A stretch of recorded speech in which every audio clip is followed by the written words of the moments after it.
I've said this before, but it should be glaringly obvious to everyone at this point that the approach of Cardano's community is one of our greatest strengths. Our community is gigantic, but I'm not even talking about the size here. The spirit and intellectual approach of the Cardano community was forged in an extremely hostile environment where we couldn't hide anything, we couldn't gloss over details, and we had to be 100% intellectually honest because the ghost chain was going to be attacked for any misstep or logical fallacy. That harsh environment was a hammer and anvil that birthed a ghost army with incredibly high and rigorous standards. That's our real strength, not the size, but the spirit of the ghost army. Ready? Let's go.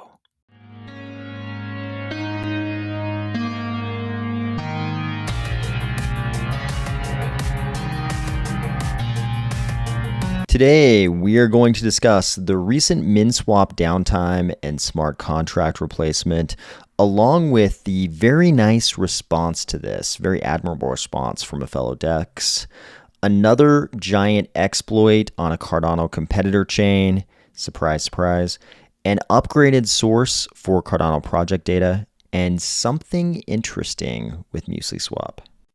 If you are a blacksmithing enthusiast, or if these videos are bringing you value each weekday, please consider delegating to the army of spies, stake pool, ticker, AOS. The last two epochs, we have minted more blocks than the online probability calculators would have predicted. Here it is, guys. If you follow Cardano DeFi at all, you were probably already aware that the MinSwap DEX was down for 50 hours. I knew they were going to give us a postmortem and kind of explain everything. So I was sort of waiting for them to remedy everything before we talked about it. I didn't want to jump on them while they were in the middle of trying to fix everything. But as expected, here we go. They've explained everything. They posted the MinSwap DEX went into maintenance mode for 50 hours, and as of now, all vulnerabilities discovered have been addressed. In this article, we explain the vulnerabilities, how it was patched, and steps forward. We'll come back to that article in just a second. Down here in the thread, they say, in short, the MinSwap team was notified of a critical vulnerability that would allow someone to drain all the liquidity in the smart contract. Immediately, safeguards were put in place. Then the MinSwap team used this same vulnerability to migrate all liquidity for all users to a new secured smart contract with a patch. This piece is important because earlier today they announced, hey, don't worry, we've migrated everything over to the new smart contract. And of course, as you'd expect, people kind of freaked out. They were like, wait a second. The smart contract is supposed to lock our funds. How are you guys able to just move all the funds when you want to? But they're explaining it right here. They say they used this same discovered vulnerability to migrate all the funds. Apparently they didn't have some kind of secret key to unlock all the funds at their whim, which is what everybody was afraid of earlier. And this is kind of an example of the rigorous standards of the Cardano Ghost Army. Everybody, of course, super happy to hear that MinSwap had fixed the problem earlier today. But of course, because we're rigorous, people started asking questions. Wait a second, great, you fixed it, but how did you migrate the funds? So here we go. It wasn't what everybody feared, apparently.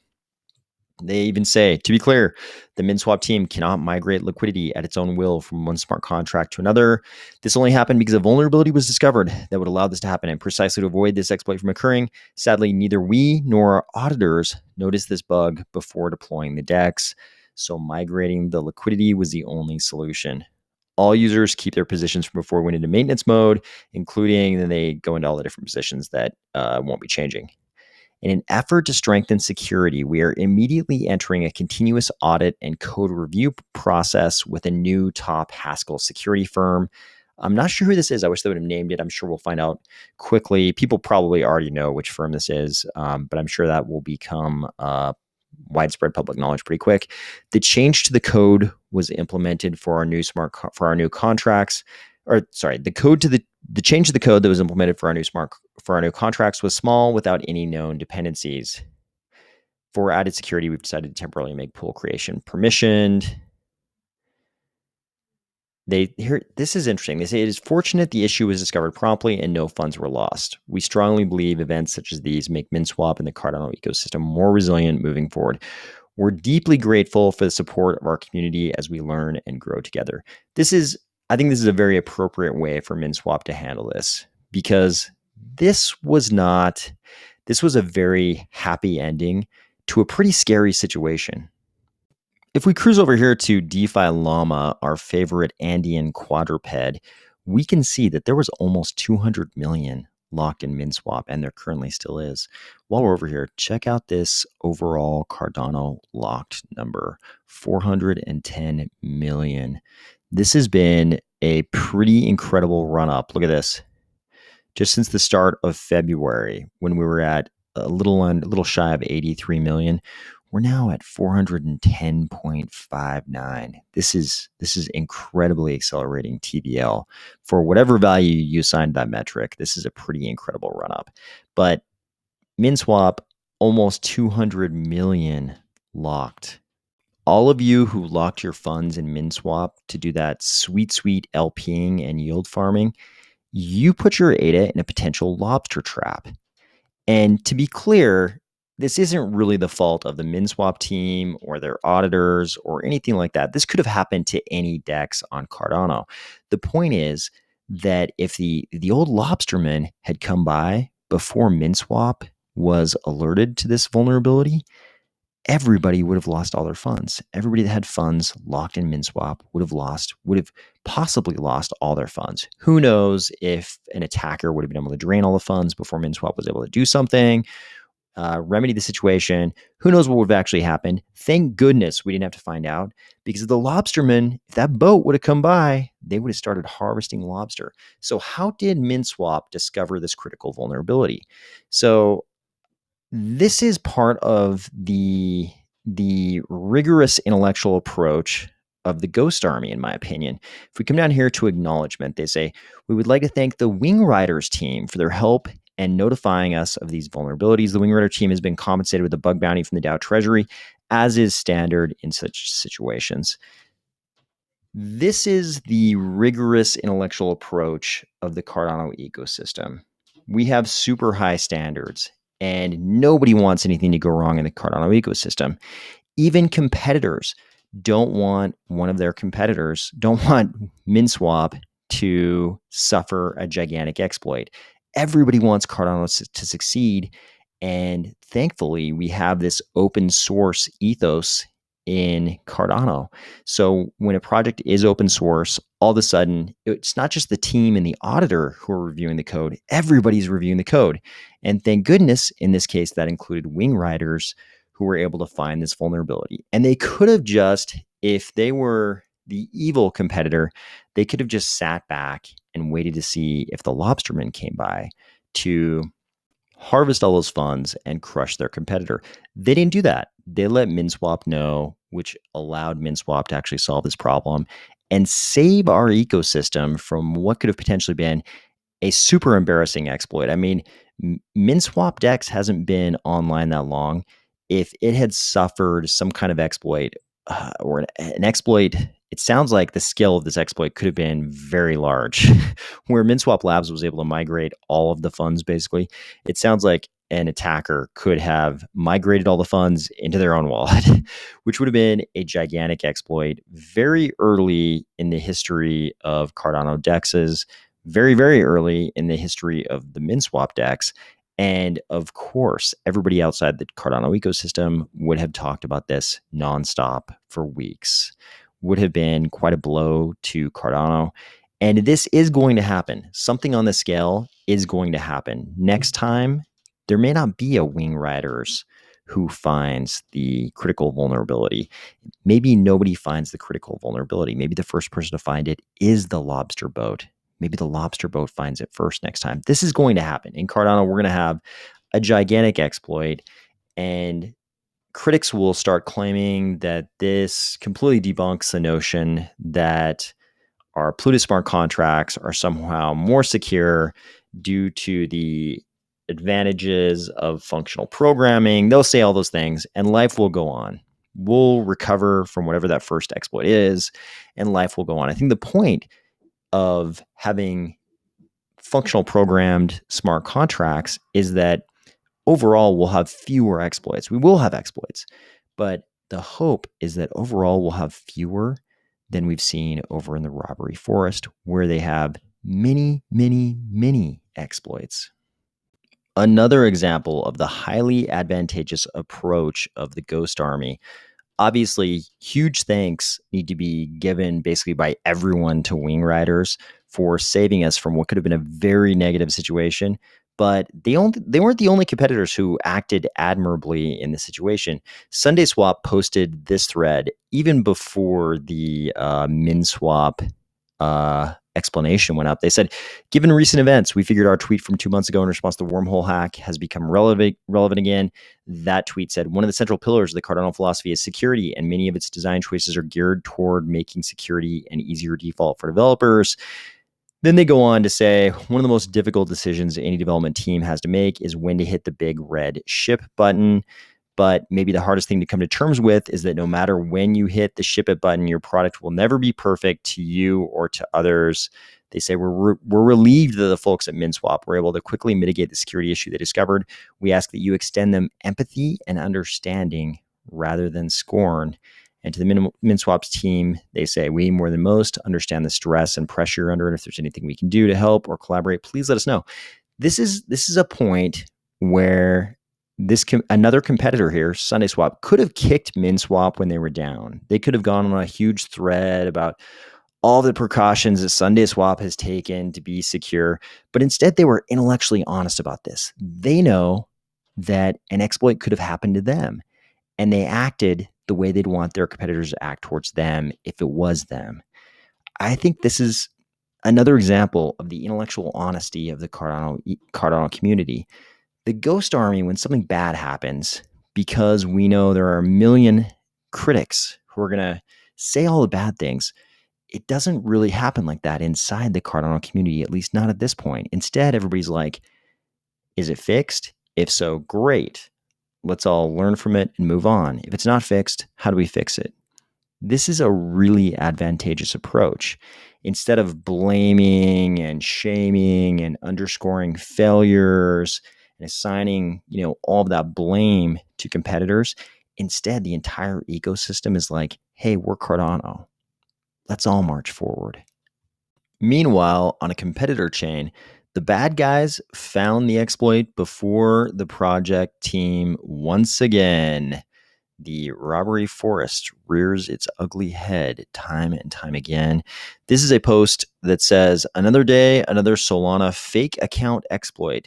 This time at Casio app lost around 50 million based on a quick skim. How did this happen? I love how the amount seems so inconsequential. A simple 50 million, no big deal. It's just $50 million, which outside of crypto is still a huge amount of money. I know we're suffering inflation, but $50 million is a gigantic amount of money. I always highlight these robbery forest incidents so that people understand how often this is happening among Cardano's Gen 3 competitors. I'm actually amazed. This is our first big high-level near miss, this MinSwap incident. I'm kind of amazed that this is the first time something like this has happened, because it happens so often among our competitors. When it happens in Cardano, everybody's going to be pretty upset, but actually we shouldn't be. What we should be aiming for is as few of these kinds of incidents as possible. And I think so far we're doing a great job of that. So the first time we have a big exploit, don't think about it in binary terms, like either there are no exploits or there has been an exploit. Think about it in terms of frequency, because the frequency is very, very high among our competitors. And so far on Cardano, I know we have a short history we're talking about here, but so far on Cardano, the frequency is 0 of actual successful exploits. Speaking of Cardano projects, we now have a little bit more easily accessible data on the assets of those projects. CardanoAssets.com has updated their page so that now in one glance you can get all of this data. It looks like by default it's sorted by volume, so you can see immediately which assets are getting the most volume. Looks like in this case it's MuesliSwap Milk, and you can see the daily change in price, the weekly change in price, all that good stuff, transactions over 3 weeks, transactions per epic. It's a lot of good data.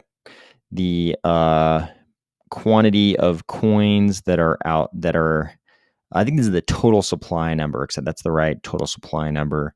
I think both for liquid and for milk. We don't cover price on this channel, and we're not going to. So I'll let you do your own checking for price. And this seems to be one good place where you get a lot of that data just in one quick glance on one page.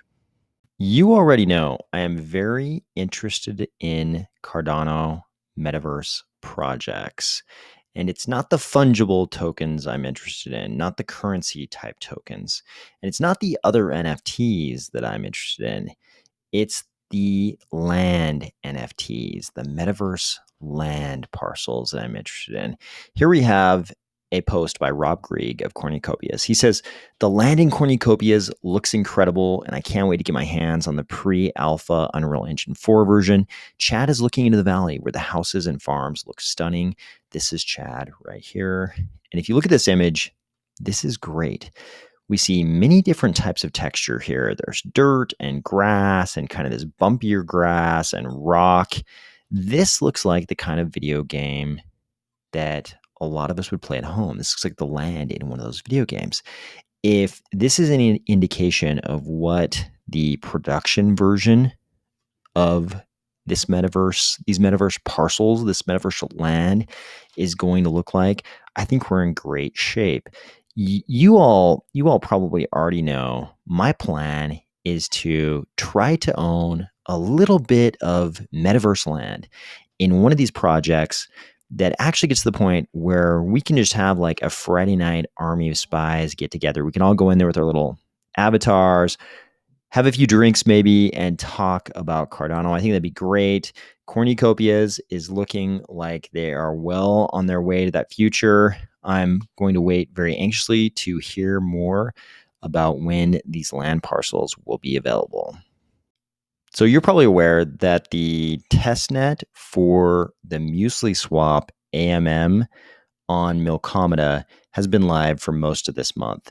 This is that testnet. So this is the AMM version of MuesliSwap, which is running on the Milkomeda EVM sidechain.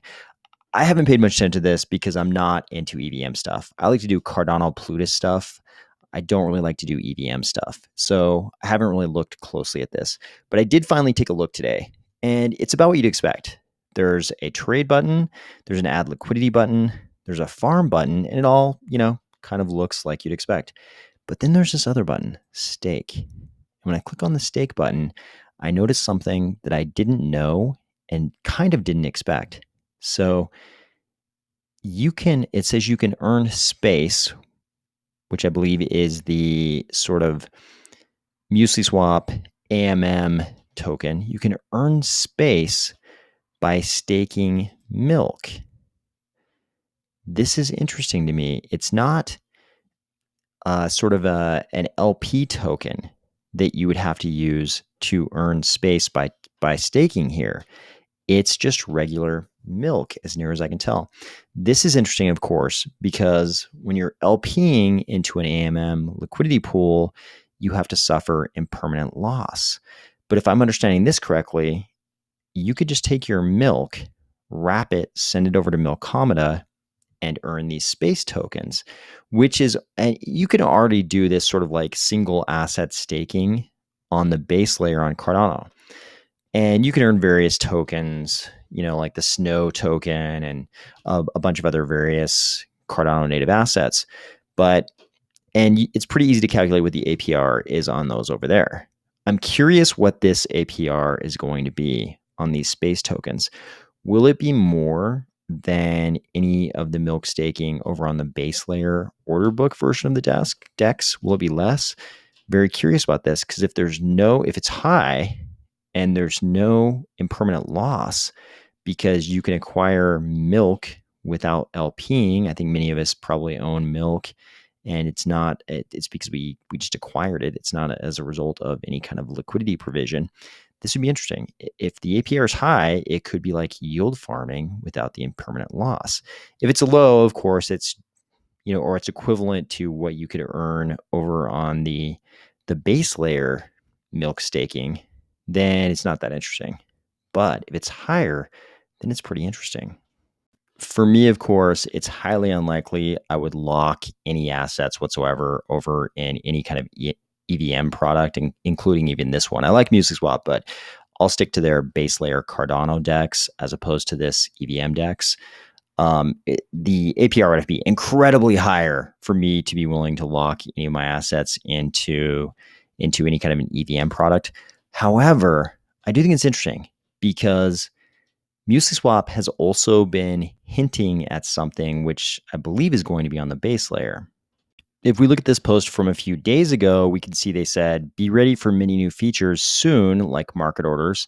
We also have some surprises prepared, and they show flying dollar bills. That was followed by this post where they laid out what they said was a schedule of what they're working on right now. They said MuesliSwap V2 testnet next 2 days. We already got that. They talk about the EVM AMM. They talk about Pluto Bay, which we've covered on this channel, coming sometime in Q2. This is a mystery. We don't know what this is. Is it an NFT market? Is it a launch pad? We don't know. And then we've got a surprise feature on mainnet next 2 weeks. What is this? Is it something like the sort of single-sided milk staking, earning something besides the tokens that are currently offered? Is it the NFT market? Is it the launch pad? I'm super curious to see what this is. It'd be interesting if it was something with a yield more attractive. If it was something you could do with your milk that had a yield more attractive than the current tokens that are available for milk staking. Anyways, I guess we'll see sometime in the next 2 weeks. I hope you are amping up for a great weekend and that you're doing something actually fun besides just following Cardano news and being a part of this ecosystem, which to me is actually pretty fun. But I hope you're doing something even more fun, preferably outdoors if the weather is good in your neck of the woods. And I'll talk to you soon.